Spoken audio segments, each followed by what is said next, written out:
I'm not saying that you get special treatment or that you're definitely going to get off. If you use a firearm defensively, you could still do something wrong. You could still lose a lot. You could lose your savings. You could lose your job. You could lose your freedom. You could lose a lot, but you won't lose your life. Hey, is there a better tool that empowers a woman to defend against an attacker that's 100 pounds bigger? Nope. No. No. I can't say stereo three ways. That's why it's so important for women to learn how to defend themselves with the most effective self-defense tool ever invented. For women led by women, the Not Me program is designed to help with training, purchasing a gun, and getting a concealed carry permit. And guess what? It's free. To sign up, go to notmesd.org. All right, so I just pulled up the Wikipedia real quick here of that little story I told about Dan White going in. Couple things. Yeah, well, a couple things I got wrong. So Dan White assassinated San Francisco Mayor George Moscone, not Marconi. Marconi, I think, invented the radio. Yes. Totally different people. George Moscone. I thought he was on Batman. He was in the Batman story. Who? The Marconi. Oh, I don't know. Yeah, you're right. The Marconi Bentley. Yeah. It was a Marconi family, yeah. So he assassinated San Francisco Mayor George Moscone and Supervisor Harvey Milk on November 27, 1978. He killed them both. Killed them both. White was convicted of manslaughter for the deaths of Milk and Moscone. White served 5 years of a 7-year prison sentence. Less than 2 years after his release, returned to San Francisco and later committed suicide. A couple of interesting, like I said, we're nonpartisan, but a couple of really interesting points here is the fact that first off, Dan was the Democrat. Okay, Harvey Milk, the first openly gay elected official, was a Republican. People get this whole left right, Republican Democrat thing. You got to leave that. You got to leave that. That's for amateurs. That's for people that, can't quite think things through well enough and need to be spoon-fed. Need a title. Yeah. Well, you hear them all the time. I don't care what the guy says. I'm not voting for that particular party. Correct. Yeah, well, that's stupid. That's what they say. Anyway, it's an extremely interesting story. Check out Wikipedia. The whole thing. Well, yeah, read the Wikipedia article, but then, books have been written. Again, the Twinkie defense is absolutely fascinating.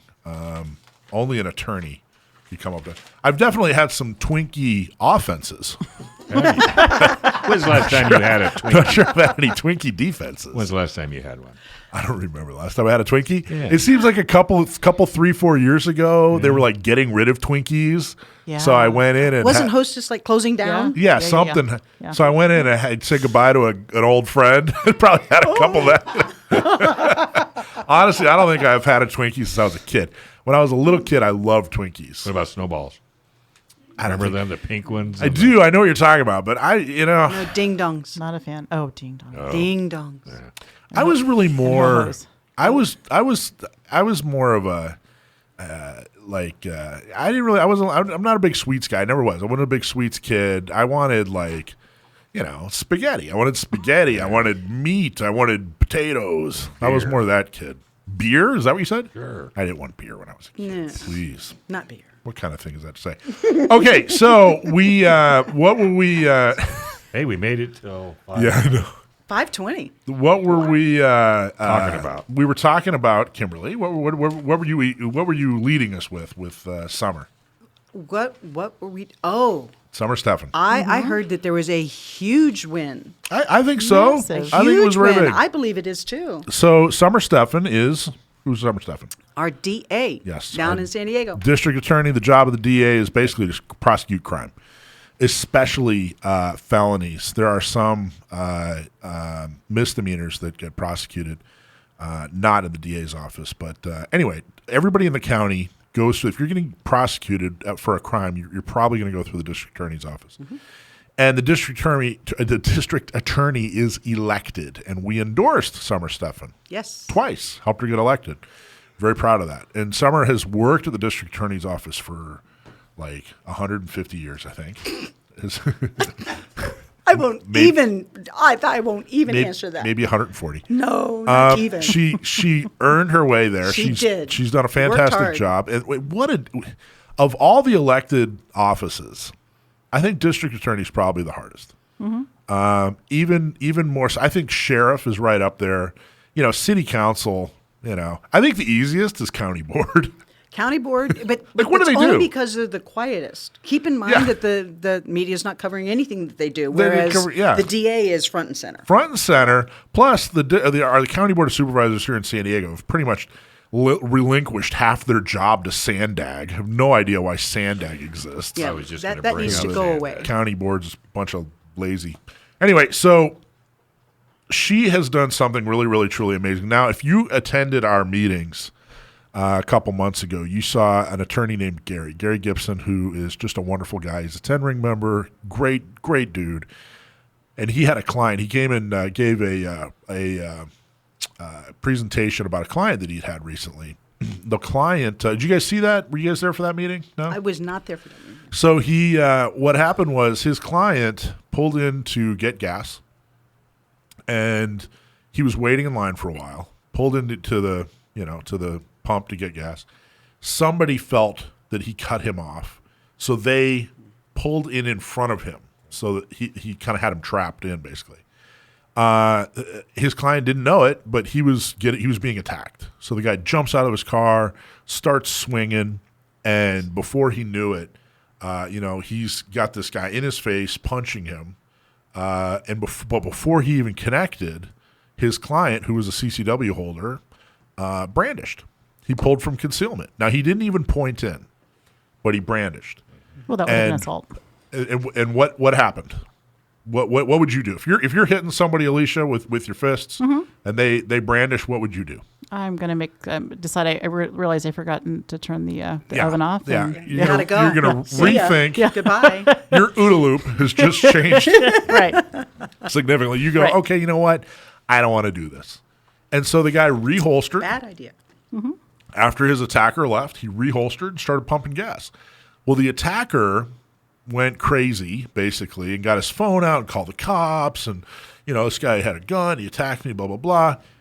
Long story short is they actually ended up prosecuting him.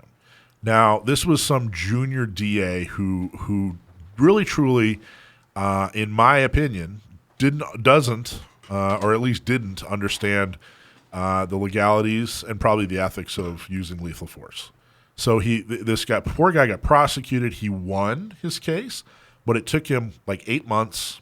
He lost the CCW, and his took him 8 months and thousands of dollars. I don't know exactly how many, but thousands of dollars because he had to lot pay more than that. legal bills. That sort of Yeah. thing. You get his It gun- was. It you was get a his lot gun more. back?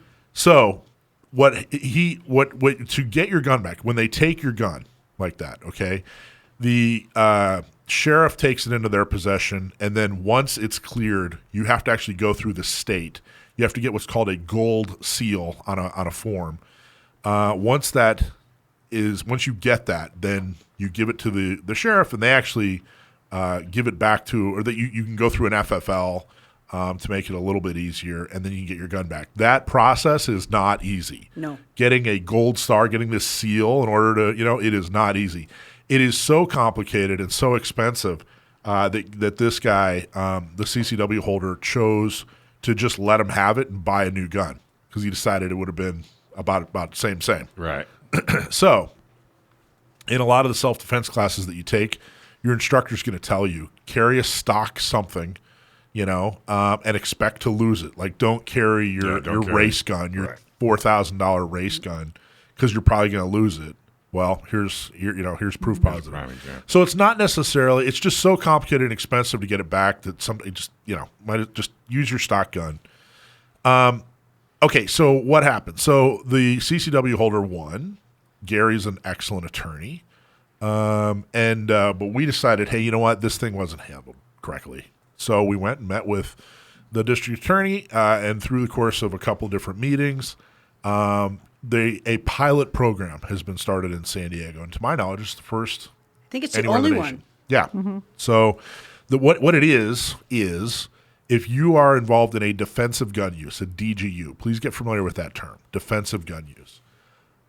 You will not be investigated by the same people and in the same way that like a professional criminal would get investigated. you'll get investigated by a special unit that actually investigates cops when they are in a shooting, some kind of defensive gun use. That is a good thing. It's a very good thing. That is something that will have a positive impact on anybody who is involved in a defensive gun use in San Diego. Okay, why do you say that? Because what you don't – basically, this guy was this prosecutor, this junior prosecutor, who I hope has a lovely career in something other than prosecuting. Because, he was a soup sandwich from the get-go. But he was basically – the assumption and the push was this is just some bad guy with a gun. It was some bad guy with a gun who used it incorrectly. So he didn't do his homework. And threatened him. Yeah, not at all. But so many people don't know what it takes to get a CCW, let alone hold one. Mm-hmm. so the mindset, right, is that, hey, this is a bad guy, I'm going after him, rather than, oh, okay, this is a person who is clearly involved in a defensive gun use. This is someone who probably didn't have a lot of training when it comes to the ethics of using lethal force. Certainly wasn't used to it, which was a big part of our point was, hey, a few years ago, there were 1,100 CCWs in San Diego. Now there are like 14,000. Yeah. And they're approving, Sheriff Martinez is pumping out about 700 new ones a month. That's what I heard. Mm-hmm. Yeah. So, we got to get this figured out. So that's why this pilot program started, which is very, very good. So I'm not saying that you get special treatment or that you're definitely going to get off. If you use a firearm defensively, you could still do something wrong. You could still lose a lot. You could lose your savings. You could lose your job. You could lose your freedom. You could lose a lot, but you won't lose your life, right, if you defend yourself. And that's truly what's important. So if you do something wrong, you're still going to get prosecuted. If you do something illegal, you're still going to get prosecuted. But at least you're being investigated by a group who understands the situation and has the right mindset and has the right training and has the right experience and is used to investigating this type of thing. Does that make sense? Yeah. I think that's Makes huge. good sense. I think that's huge. That's something. Has that been tested yet? No, this is like 2 weeks old. Okay. But you've got to understand when you're actually doing training and why you do what you do and why you carry, you're going to get the benefit of the doubt here. And that's thanks to San Diego County Gun Owners. I'm extremely proud of our organization. I don't know how sexy that win is, but it's the type of win. Very sexy, thank you. It's the type of win that has a positive effect on real people in real situations. We're very proud of that. Hopefully day. This pilot program will move to different counties as well. Yeah. I'm going to try to see to it. But anyway, congratulations. That's a good story. Yeah. Thanks for watching this clip from Gun Owners Radio. If you're watching mainstream media, you're not getting the truth about guns. Gun Owners Radio is the easiest way to stay on top of the Second Amendment fight, the fight for your self-defense rights. You can watch our live stream on YouTube every Sunday from 4 to 6 p.m. California time, or if you're in San Diego, AM 1170, FM 96.1, The Answer. We're also available on your favorite podcast platform. Just search Gun Owners Radio and you'll find our show. Like and subscribe to help defend and restore the Second Amendment, not just in California, but across the country.